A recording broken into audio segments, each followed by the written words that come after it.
It's your Wednesday daily delivery. I am Michael Rand. Happy to be back for another day. Hope you guys are having a great day out there today.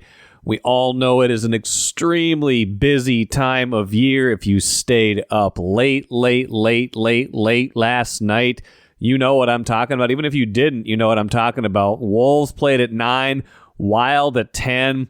NFL draft tomorrow. Twins, oh, by the way, played the White Sox and had a dramatic finish to their game.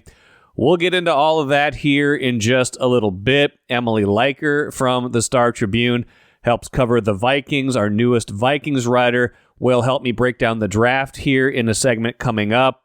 What will the Vikings do at 24? Is there an opportunity for them to trade down? What would be the ideal scenario for them starting Thursday night in the draft in Green Bay? Twins at the end of the show today. A little bit of Wolves here in a minute, although if you're craving more Wolves talk, Ryan Kostecka and I, Ryan, the sports editor at the Star Tribune, did a post-game podcast after Game 2 on Tuesday night that went live pretty much right away, a little bit after midnight. You can find that here. You can find that on the Star Tribune YouTube page, really anywhere you get the podcast. More Wolves talk there. I'll do a little bit of postscript to that here in a minute, but wanted to make sure you knew that was there if you hadn't seen it. First, though, what I miss, let's start with the Wild. They were the latest of the teams to play. You had Twins that finished up, kind of conveniently right around the time the Wolves were starting. That was nice of them. A little bit of drama in that game, which I'll get to at the end of the show. Then the Wolves lost, and I'll talk about that a little bit more here in a minute, and I had that post-game pod like I talked about. Wild, I got to be honest, I did not have a lot of faith in the Wild going into Tuesday night's game in Vegas. They'd lost 4-2 in the opener on earlier this weekend. I just didn't feel like they looked the part. I felt like Vegas had taken it to them pretty good in that game, even though their top line, even though Matt Boldy was cooking in that game. It just seemed like the depth wasn't going to be there for them, that they weren't going to get the chances they needed against Vegas. Well, I guess I was wrong, at least for one game. They did not have a lot of shots. It was quality over quantity. 5-2, though, is your final score in favor of the Wild, evening that series 1 game apiece. And really, it was a story of Philip Gustafsson early on making a bunch of key stops to keep the game scoreless. Then the Wild started rolling their lines. You had the Foligno line with Hartman and Nyquist. They kind of got going with some physical play. They got going with some forechecking, things like that. Kind of got them moving. A great pass from Kaprizov, springing Boldy on a kind of a partial breakaway. He had a defender kind of trailing him, kind of holding him up, but Boldy finishes that off to get things going for the Wild. They built a 4-0 lead, and then it was kind of like partial hang on, partial kind of close it out. Vegas got it back to 4-2, but even watching that third period, Vegas, it was 4-1 at the end of 2. Vegas gets one early in the third, and you're like, oh man, here we go. It's going to be, all hands on deck for the rest of the game. Vegas is going to be mounting this furious rally. They're going to be holding on and lucky if they do so. It didn't feel like that to me. Just watching that game, I had, mostly paying attention to it. The Wolves game was over by then. I'd recorded the podcast by then. I was just kind of finishing up some editing on that during the third period. And so I'm watching and I'm like, okay, this actually feels relatively composed. And what I liked about it was they were not only were they limiting the grade A chances for Vegas, they were still having a lot of good offensive zone time. They weren't throwing a lot of shots on net, but they were being pretty selective, and they were being careful, but they were also keeping possession a lot of times in Vegas's end. They got themselves a power play. I think when Nyquist got hauled down, a holding call. So that, even though they didn't produce much on the power play, that's 2 minutes right there. They had a stretch from the 7 minutes left until about 5 minutes left where they're just cycling the puck, keeping it deep in Vegas's zone. As they say, the best defense sometimes is a good offense, and the Wild being able to control the puck, being able to keep cycling through, being able to have the skill to not just dump it in and retreat all the time, to go in and be confident, to play on the puck, to keep possession away from Vegas. I thought that was a key because then all of a sudden you're down to 5 minutes left. You're still up 4-2. Vegas gets a little bit of pressure in there, but nothing too serious. They pull their goalie with about 3.5 minutes left. They get a little bit of pressure in there too. A couple good stops from Gustafsson, but then Kaprizov sends one, 200 feet down the ice into the empty net. 5-2 is your final. Got to feel a lot better about where they sit in this series after this game. And I know, Royce on Monday maybe had this pegged a little bit better than I did. He liked their game more on Sunday than I did. He liked how they looked more on Sunday than I really did. I thought they were a little bit just behind the play, just looked a little bit overmatched. They didn't look overmatched in this game. Yeah, they only, they didn't have a lot of shots on goal. They were in the teens in shots on goal, while Vegas had, I think, 30 or so. So it was like they're outshot 2-1, but their chances were good. They cashed in on their chances. They looked the part. They are just a different team, and it shouldn't be a surprise, but they're a flat-out different team than the one we saw for the last couple months. Now that Kaprizov is back, now that Ek is back, Zeev Buium, that was a little bit of a rocky ride. He was on the ice for both of the Vegas goals. I'll be curious to see what Game 3 looks like. Now, it is back at XL Energy Center, so you have the luxury of matching him up against more favorable matchups. You get the final line change, things like that. So he's not going to get stuck against Vegas's top players. But that was a little rough with him and Bogosian. They were victimized for both of the Vegas goals. Did not see a ton of ice time in the third period. So you kind of wonder about that. But overall, the injection of skill on the Wild right now with those healthy players back, with the way they're able to balance their lines out, with the way they're able to, put Kaprizov and Boldy together, who are just clicking right now.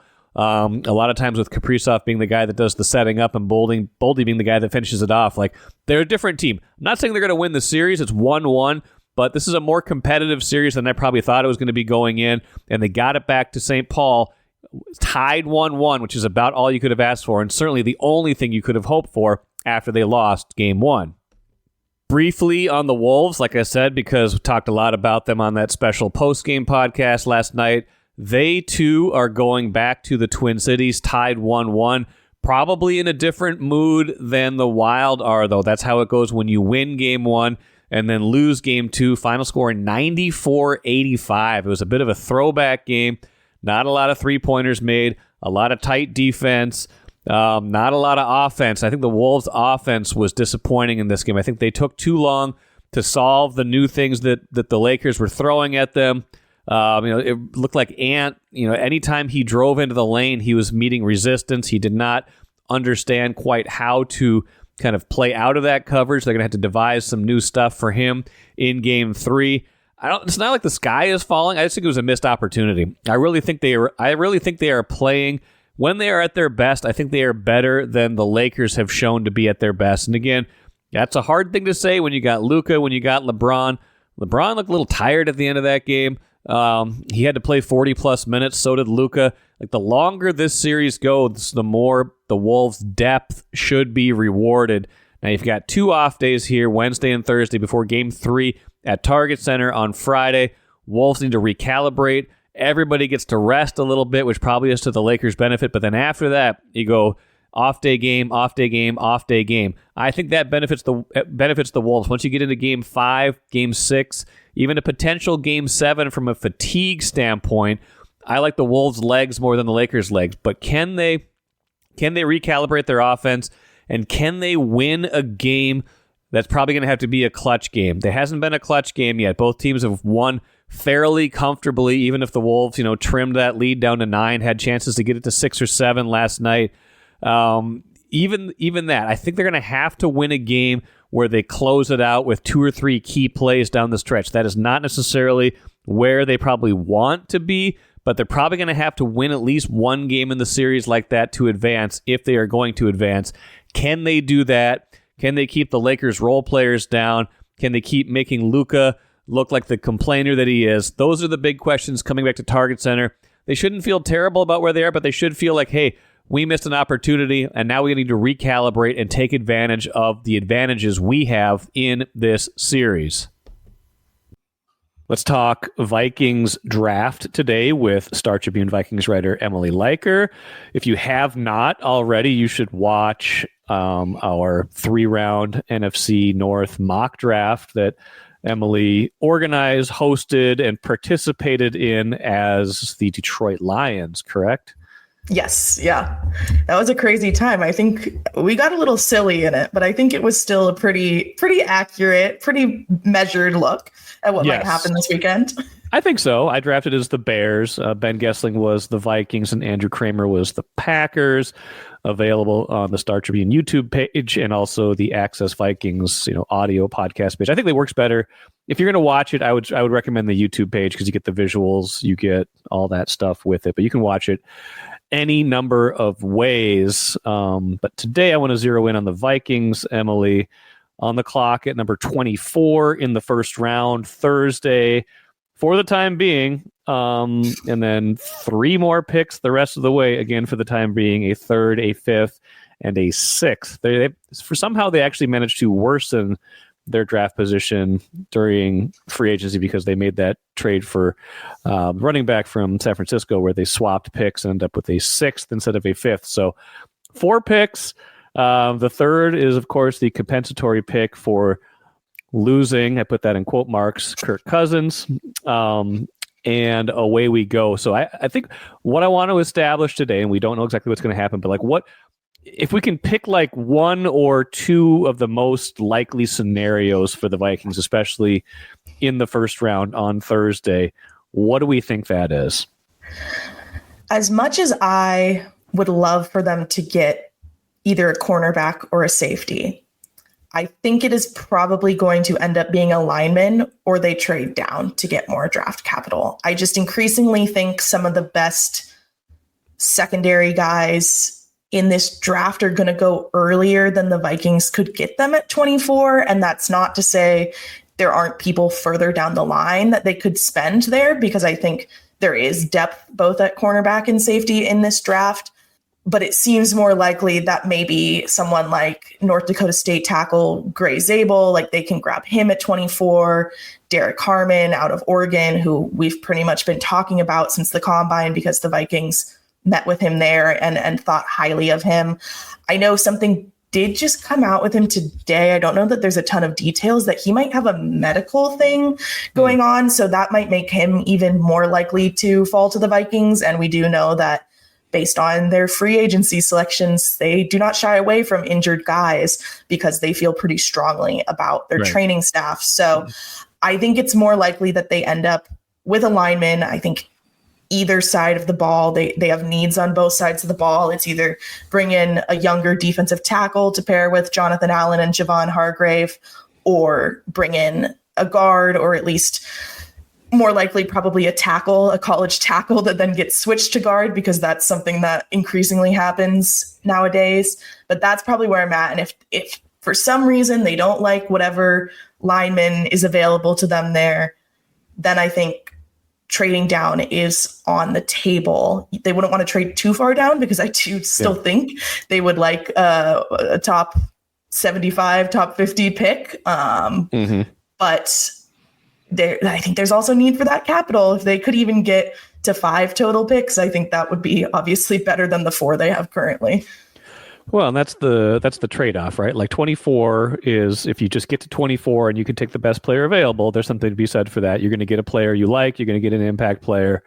But like you said, they only have 4 picks in this draft, and we'll discuss this in a little bit more detail in a little bit, but they have not gotten a lot out of their first 3 drafts under Kwesi Adofo-Mensah. And, the 2022 draft is probably a pretty good illustration of what can happen when you go into a draft with the mindset of, we probably want to trade down, because it was pretty clear they wanted to trade down in that draft. I don't think they had somebody targeted at number 12 that they just loved. So it gets on the board.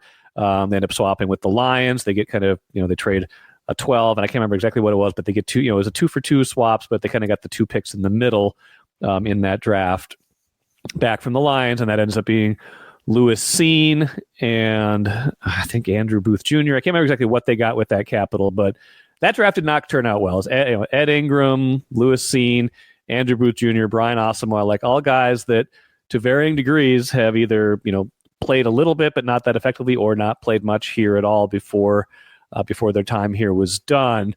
So there's that danger, but also like if you don't love someone at 24, there's always that option. But I guess 23 they got Jordan Addison, but they just haven't had a lot of impact. And I think a lot of these guys could still, of course, make an impact this year. Guys, you're talking about Mekhi Blackmon, Dallas Turner, JJ McCarthy. Like certainly some of the big swings they took in the 24 draft could have a bigger impact in 25 and should have a bigger impact in 25 than they did last year. But like, do you think, I guess the bigger question is, do you think they go into it with the mentality that they would like to trade down?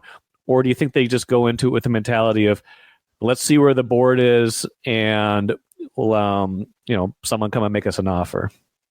I mean, so Kwesi talked last week for the final time kind of pre-draft, and he kept a lot of things very close to the chest. He did not even want to talk about like what he thinks are the best positions in this draft class. He was like, I don't want that on record before we start drafting. But kind of his big thing that he talked about was like wanting to grab the impact guys as long as they do fit in the need, though he also like didn't want to use the word need. Both he and Kevin were like, we don't want to use the word need. We don't have needs. We just have wants or whatever other dialogue you want to spin. But you also have positions that you're obviously less well stocked at. So even if you don't want to call that a need, you can call it, you can call it depth, whatever you want to. But there's things they need more than anything. They're not going to draft another quarterback in the first round, for instance.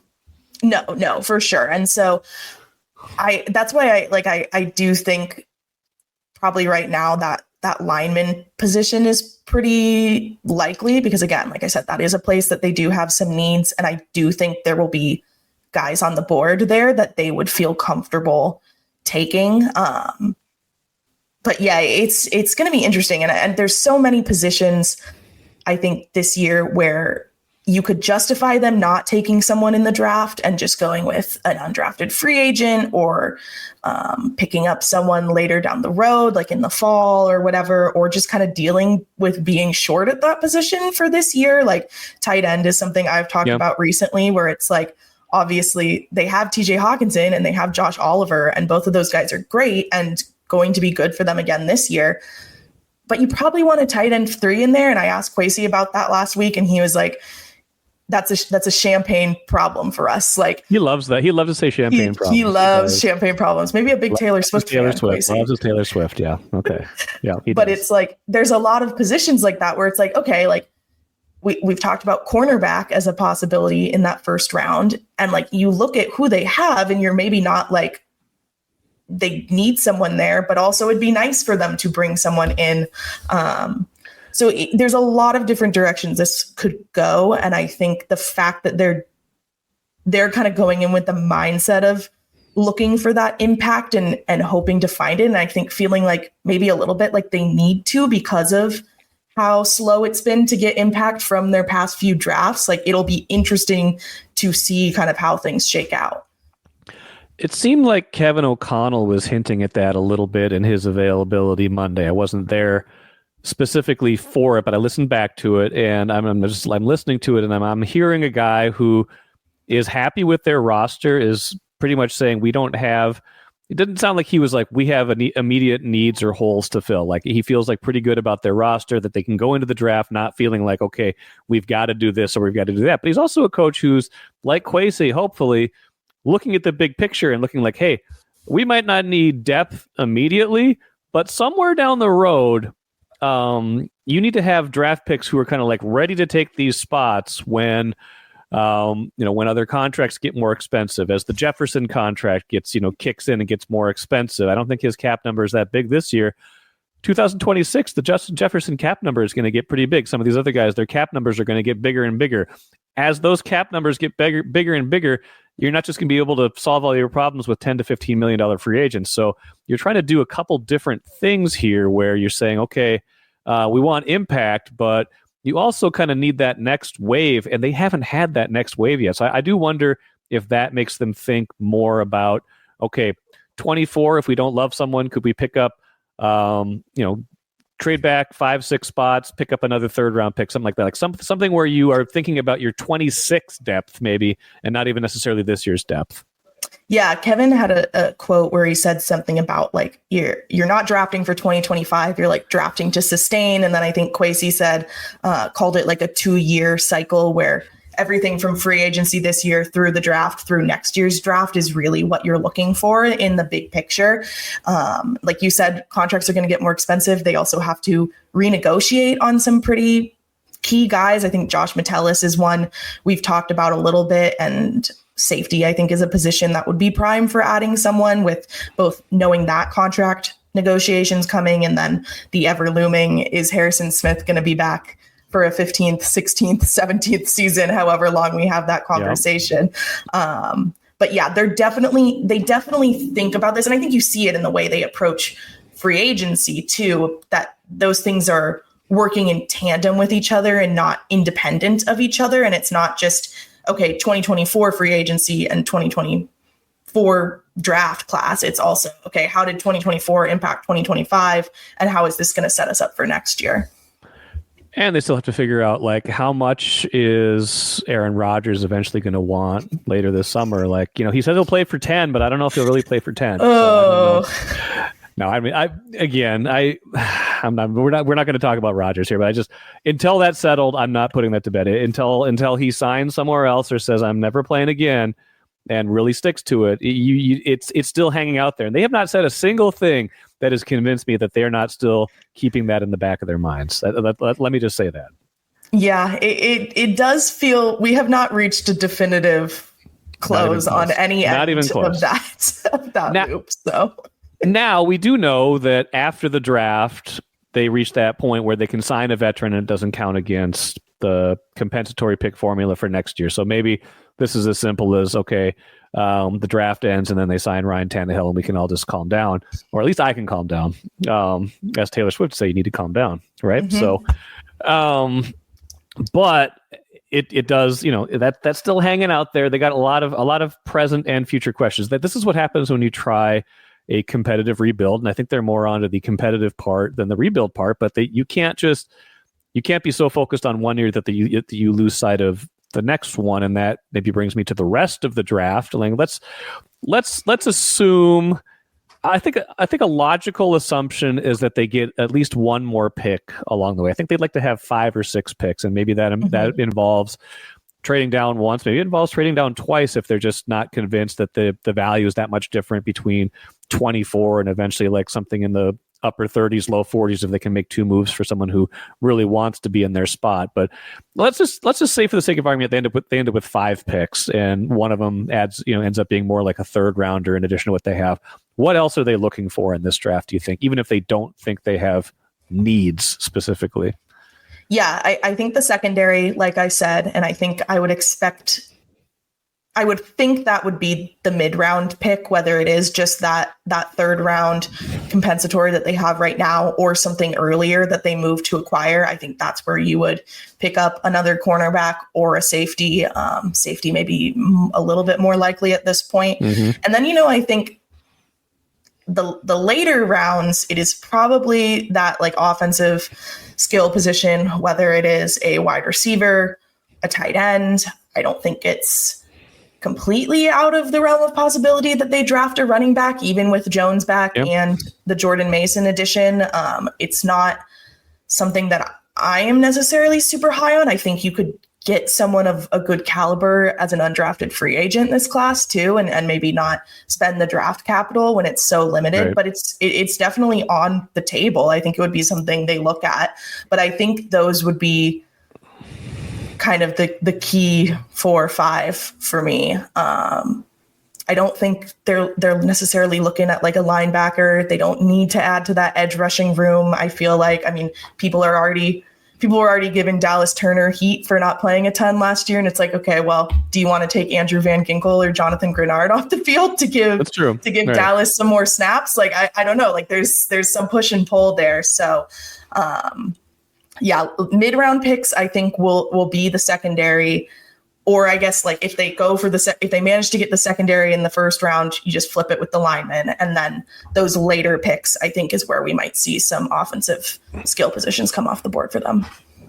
I go back and forth on whether wide receiver is a sneaky need for them. Not in the first round, probably not even necessarily in the third round, but like you're saying, like fifth, sixth round, like, because you get beyond Jefferson and Addison, and Naylor, had his moments last year. He kind of came on. He had his spots, and Hawkinson functions like a wide receiver to a certain degree. He's such a good pass catching tight end. So I do wonder, like, depth wise, there just isn't much beyond them, and there is a looming specter. You are probably going to have to play a few games next season without Jordan Addison because he's not served a suspension yet.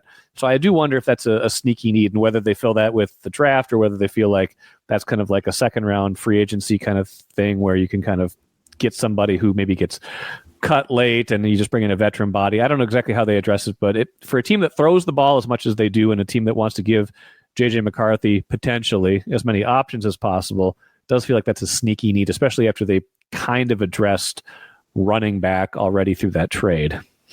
Yeah. And I mean, the other big thing is, right, like the conversation we had, it felt like every Monday after games last year was, well, Justin was double teamed. So how are you going to get around that next week when they double team Justin again? And that's not just going to go away next season. No. And so if you are dealing with that and then dealing with a possible Addison suspension, I agree. I think wide receiver is something that they should address. I think if I come down to it and like I was forced to choose between tight end and wide receiver, tight end's a little bit more of something you need development at, I think. And so I would almost lean more that way. Now, obviously you get a receiving tight end, you get someone who functions like a TJ Hawkinson and can be another big target over the middle. But yeah, if they were to somehow make it through this draft and not bring in someone at either of those positions, I would be shocked, I think.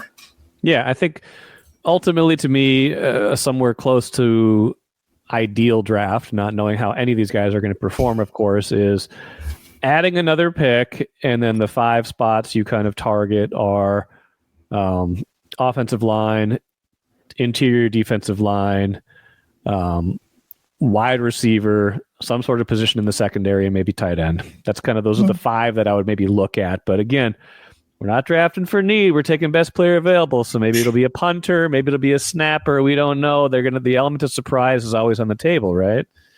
A punter would be crazy. That would be crazy. That would be a choice. That's probably not going to happen. Kicker's probably not going to happen since they drafted one last year, right? Like, what record was a rookie last year? He was a draft pick.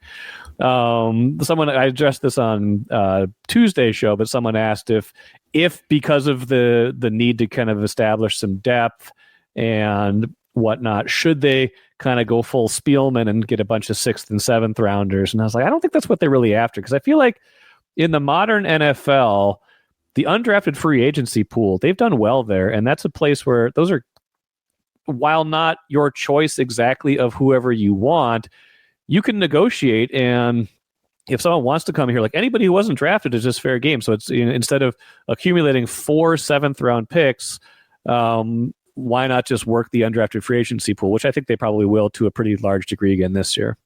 Yeah. And I think at positions like running back and wide receiver, you can pretty easily get undrafted free agents that are able to slot in the field quickly and do at least something for you to hold you over until maybe you can spend a higher draft pick on that position the next year.